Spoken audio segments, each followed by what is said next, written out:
Brudiclad Telchor Engineer versus Aminatou the Fateshifter. Well, we've got some token producers, but it's going to be pretty slow going. Maybe Mana Drain can get us up to something quickly. We will keep that. So let's just start with the tap land and pass straight over. Don't know which colours we're going to need in the early game. Our opponent following suit with a tap land of their own, and there we go, we've got a 2 mana spell, so let's go for another land and we'll drop the Loyal Apprentice. It's not going to do anything just yet, but I don't think it's going to eat removal either. It is a 2-1 haster at the very least, but it's in here to make the Thopter tokens. Okay, and then a Cloud of Fairies, so that's going to make a good blocker for our opponent. Untaps 2 lands when it enters. Followed by a Talisman, that is their black mana. So I think we're holding up counter magic here because we may see Aminatou next turn and we really don't want this thing being flickered for free mana. And surprisingly, they've stopped the Loyal Apprentice dead in her tracks quite quickly as well, so let's just pass like that. If we get 3 mana off of a mana drain this turn, then we can probably go straight into Aminatou. Okay, a Ravenous Chupacabra. Well, it's a free 4 mana. It doesn't keep our opponent's commander out of play next turn, but it keeps Ravenous Chupacabra out of play. Not too worried about losing the Loyal Apprentice there, but like I said, it's 4 mana that we'll get next turn, and it keeps the Ravenous Chupacabra out of play, so it can't be flickered with Aminatou. We draw into Death by Dragons. Yeah, that's going to be quite handy actually. But I think we get down our commander first. So we'll play the mountain first, then go for our commander. And then, how is this thing worded? The Thopter gains haste until the end of the turn. At the beginning of combat on your turn, you get a Thopter with flying, and then this thing gives... Yeah, it's this thing that gives the tokens haste, yeah. I was just trying to suss that out there because I haven't played Brudiclad in a while and I can't remember exactly how everything's worded. So we want to make 2-1 Mirrors, I think, as opposed to the Flyers. Yeah, we don't need the Flyers yet, so let's go Brudiclad so that the Loyal Apprentice makes a Thopter first. And then we can turn her Thopter into a 2-1 for more power. So everything being turned into a mirror here, and that will be 3 extra points of damage. Let's swing in with everything apart from Loyal Apprentice. Only 3 cards in our opponent's hand currently, so just hoping that there's no board wipe. The fact that they block there might suggest that there's a board wipe coming. They've got access to 2 black and 2 white, so... Okay, well it's Anguished Unmaking onto Brudiclad. Yeah, that's going to slow us right down because we're not getting into any mana rocks, unfortunately. But we're still going to be able to pile on some damage. Quasi-Duplicate creates a token copy of a creature we control. Let's just go for the Whirler Rogue here. That comes down and creates a couple of Thopters. No haste on our tokens currently though. And we don't get a Thopter token from the Loyal Apprentice because we don't have our commander in play. But making good use of the extra power on our tokens here, knocking our opponent down to 10 already. I'm assuming they didn't have a board wipe because they didn't go for it last turn. Okay, a Peregrine Drake, that's another good thing to flicker with Aminatou. So they could go for Aminatou and flicker the Drake here and then have their lands untapped during our turn. Out comes Aminatou. And then they decided to float some colourless mana. They have gone for the flicker on Peregrine Drake, so they've got 5 mana available to them now if they want it. 2 cards in hand. Followed by a Revelark. What can that bring back? The Ravenous Chupacabra or the Cloud of Fairies. Merchant Scroll goes for an instant. It's a blue instant. we could always go for... This triggers on leaving the battlefield, doesn't it? Yes, not dying, it's leaving the battlefield. So I think going for a bounce in Cyclonic Rift, probably. Get rid of the Revel Arc. That way we can swing through to Aminatou and get some damage on our opponent. We might actually be able to go wide and going for lethal here. So we'll grab the Cyclonic Rift. Bounce the Revel Arc. Ah, actually, no, what are you thinking? It's when it leaves the battlefield. So we bounce the Peregrine Drake instead, don't we? Yeah, nearly went for that then. So they can only block 1. It doesn't matter what they block 2. And it's 2, 4, 6, 8 and 10, yeah. So we definitely go for this here. Just making it by the skin of our teeth, by the looks of it. And then we go through to combat, swing everything in at our opponent. So just to make sure, 2, 4, 6, 8, 9, 10. Yeah, good job. We made those creatures into mere tokens. Definitely made use of the extra power this game. I think across 3 combat steps, we've dealt an extra 9 points of damage. And our opponent was definitely going to start coming back from the brink there. Start flickering Revel Arc, bringing back, what is it? Power 2 or less. So yeah, they can bring back the Cloud of Fairies and the Ravenous Chupacabra and start pecking away at our board state here. That was a pretty quick one, pretty uneventful one. So I think we'll get another one going.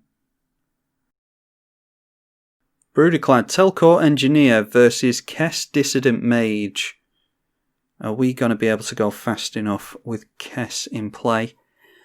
We could go for a turn 1 Sol Ring into Trinket Mage the turn after, maybe go for a Signet, but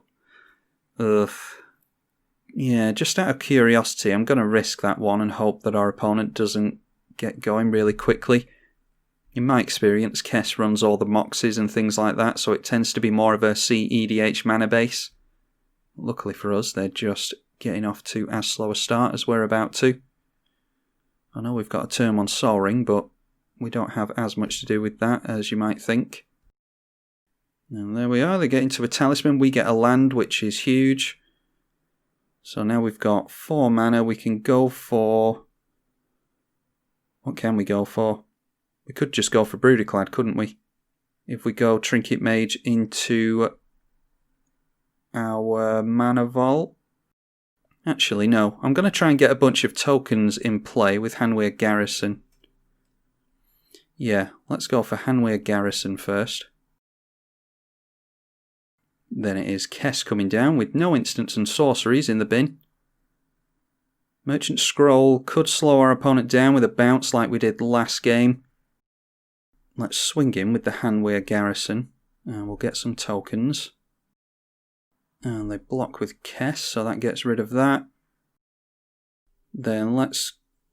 Yeah, we just have to go in for Trinket Mage into Mana Vault here, I think. We could go for Skull Clamp as well, I suppose. But let's go in for the Vault. Preordained from our opponent, straight after the Primal Amulet. And how many? This needs 4 charge counters on it to flip into a rock, or into a land, that copies instants and sorceries. Alright, we get Rite of Replication. Yeah, we're a couple of mana away from kicking that. But that onto a Combat Celebrant would be pretty good, or even a Beetleback Chief. Let's just go for Brudiclad here. And that comes straight down, so no free counter magic from our opponent. The Brudiclad comes into play, and we make everything a copy of the Mirror. And then let's just swing in with... We might want to copy the Trinket Mage to grab a Skull Clamp, so let's just leave that. They can chump block here. Yeah, our opponent's really hitting the land drops, so they're probably going to accelerate away from us.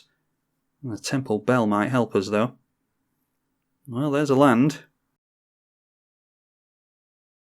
Not going to untap the Mana Vault. We draw into another land. So we've gotten into a clump of lands apparently. Let's throw that out. We could go Beetleback Chief here. Yeah, let's go for the Beetleback Chief. 4 cards in our opponent's hand. They may have counter magic, but so be it. This isn't exactly a decent matchup for us. The very powerful Kess against the janky Brudiclad. Get some more tokens into play.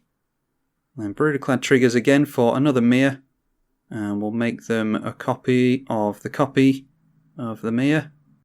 Then pausing at the beginning of combat, so they might have something. Let's swing in like that and hope that our opponent doesn't have a means of dealing 1 damage to our Brudiclad. Doesn't look like they do. So they go down to 12. We're just going to have to hope that we can outrace our opponent here. But unfortunately, they are doing something during our turn. A dramatic reversal. Puts another counter on the Primal Amulet. 2 more to go. And that untaps the Temple Bell and the Rock. We get into a rock of our own in Arcane Signet. And then they decide to do nothing else. They are up to 5 now, so obviously the more cards they draw, the worse it is for us. They go for the Temple Bell again. I think I might actually wasteland that Dragon Skull Summit, because the less black mana they have, the better. Maybe they've got Damnation in the deck. Ooh, Paradox Engine is not good. Followed by Mana Crypt to untap the artifacts. They've got a lot of mana in artifacts now, so whenever they cast something, they'll untap everything thanks to Paradox Engine. They've got a Preordain that they can cast as well to untap all their rocks as well. Paradox Engine is unbanned in 1 vs 1, has a different ban list to the multiplayer ban list that everyone usually follows. And something flashed up on the screen there, what was that? Okay, so I'm missing some things here. They've gone for the dramatic reversal. Thankfully, it's not under a Icecrown Scepter. I wonder why they did that, actually. They untap everything with the Paradox Engine and the dramatic reversal. I suppose it gets another counter on Primal Amulet. And then a Time Spiral. Can we do anything in response? We don't have any 1 CMC stuff. So we'll just allow the Time Spiral to occur here. Looks like our opponent is comboing off. And they now have a flipped Primal Amulet, flipped into Primal Wellspring. Drawing even more with Temple Bell, so they're obviously trying to assemble some kind of combo, like I said, and with a full grip, Gamble is the best thing to go for with a full grip. Searching for any card in the library and hoping that they don't discard it. Tapping for black to put into copy instants and sorceries, so that might be a tutor. And they discarded Muddle the Mixture, so yeah, just ran full of tutors by the looks of it. Aether Flux Reservoir will start gaining them back some life. And they might even, if they've got enough cantrip effects and cheap spells, they can probably get up to 50 life from here. Dark Ritual. And don't forget they're floating mana in between every spell that's cast, because Paradox Engine will untap all their stuff.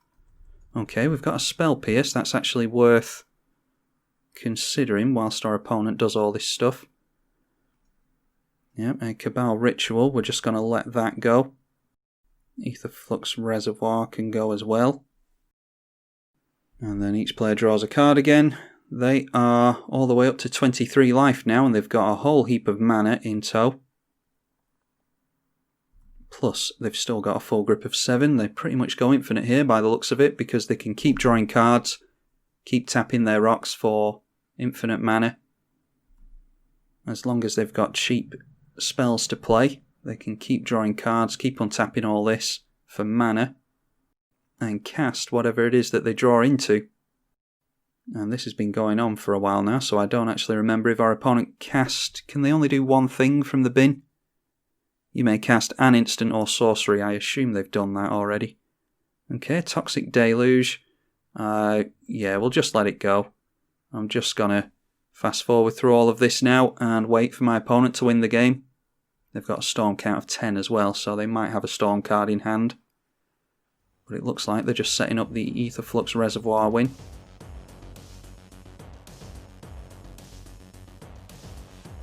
Okay, our opponent is at 50 life now, so there's they can just shoot us with the Ether Flux Reservoir. There's no need to carry on from here. 70 life now. I'm not going to just let them carry on doing this forever. Yeah, there we go. They see it and knock us down to -22. We'll say good game to our opponent. And yeah, this is just one of those games where we're up against a highly potent Kess player. Brudiclad is a pretty janky, fun commander, and I've built it that way. It can run away with games every now and then, but most of the time it's just a janky commander to have a bit of fun with, which we saw today.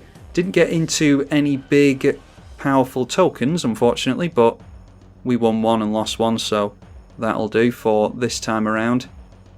Let me know if you want to see more Brudiclad Telchor Engineer. I'm tribalkai on the EDH channel. Thank you for watching.